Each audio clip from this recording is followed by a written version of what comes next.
Hey guys, it's Danny, and in honor of St. Paddy's Day, I am putting a fun, clean, and delicious twist on shepherd's pie.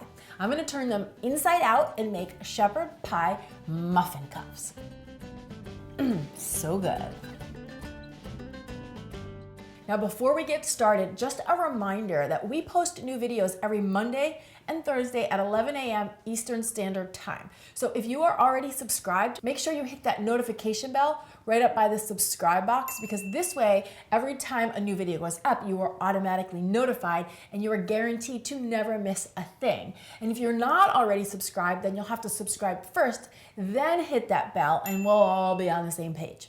Okay, so for this recipe, I've got my oven preheating at 400 degrees, and I'm just gonna spray down a 12-cup muffin pan with some cooking spray, and that's so nothing sticks. So to create the base of the muffin cups, I have frozen shredded hash brown potatoes that have been defrosted.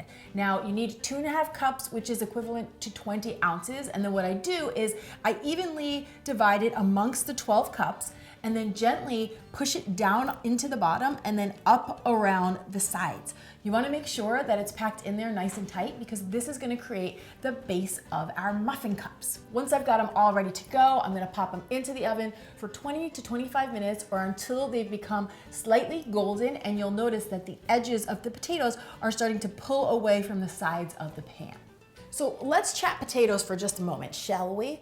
Potatoes tend to get a bad rap, and that's because they have a high glycemic index, which simply means they are digested very quickly by the body, which causes quick spikes in blood sugar levels. Now, we don't want quick spikes in blood sugar levels because that is associated with heart disease and diabetes. But here's what you have to remember. The glycemic index is referring to foods eaten in isolation. So if you took some white potatoes and you ate them plain all by themselves with nothing else, they would definitely cause spikes in your blood sugar levels.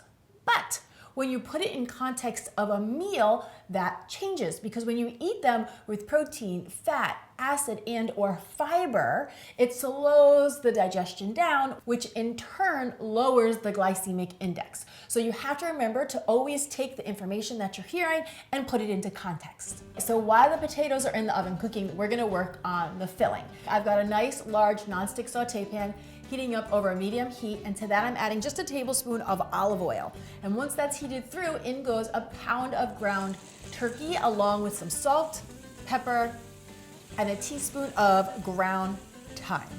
Gently start to break the meat up and work all of the spices into the meat. You want to get this until you have nice little crumbles that are lightly browned and cooked through. Now, traditionally, shepherd's pie would be made with some ground beef. You can even do it with lamb, and you could easily sub either of those for the turkey, but we're using the turkey today in an effort to keep these nice and lean and light. Then I've got a half of a diced onion and 2 tablespoons of chopped up garlic. Mix that in as well, and after about 5 minutes or so, you'll see that your onions are translucent. So you're ready to add in the flour. I've got 1 tablespoon of white whole wheat flour that gets sprinkled across the top and then just gently mixed in. And what this is gonna do is, once we add our liquids, it's gonna help to thicken the filling. So 2 tablespoons of Worcestershire sauce is next, along with 3/4 of a cup of low sodium chicken broth. Turn the heat up just a little bit, mix this all together, and we're gonna let this come up to a bubble. So you'll see everything is a nice little simmer, the pan is bubbling, and the very last step is 10 ounces of frozen peas and carrots. And you could take these right from the freezer and toss them in, and basically once they are heated through, they're ready to go. So it just takes about 2 minutes. Shut the heat off, let this cool for just a couple minutes so you're comfortable working with it, and then we're gonna fill our muffin cups. Now guys, remember that frozen fruits and vegetables are picked at the peak of their season and then flash frozen. So they are a great option when you're trying to keep it clean and delicious, but you also have to make sure to keep it simple and practical. So once my filling is cool enough to work with, I'm just gonna scoop it into each potato muffin cup, and you wanna get it as full as you can without overfilling. Once you got all 12 ready to go, this goes back into the oven for 10 minutes, or basically until it's heated through. Now what you're gonna notice is you're still gonna have some extra filling. So you have a couple options. You could either make extra muffin cups and have more of those, or do what I like to do and store it in an airtight container and use it as a head start ingredient for once the week gets going. You could scoop some on top of salad, you could mix it with some brown rice or quinoa, or you could just heat it up and enjoy it as is. OM to the G. These smell so good. You just need to give them a couple minutes until they're cool enough so that you can handle them, and then you'll see they pop right out of the muffin tin.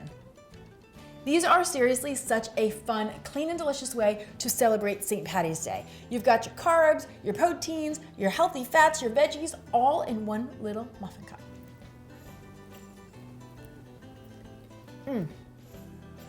All the flavors of shepherd's pie in a muffin cup. Delish. If you guys give these a try, please snap a picture and tag me on Instagram and on Facebook, because I absolutely love to see what you are whipping up in your very own kitchens. Thank you so much for watching. I'm Danny Spies. I will see you back here soon with some more clean and deliciousness. Cheers.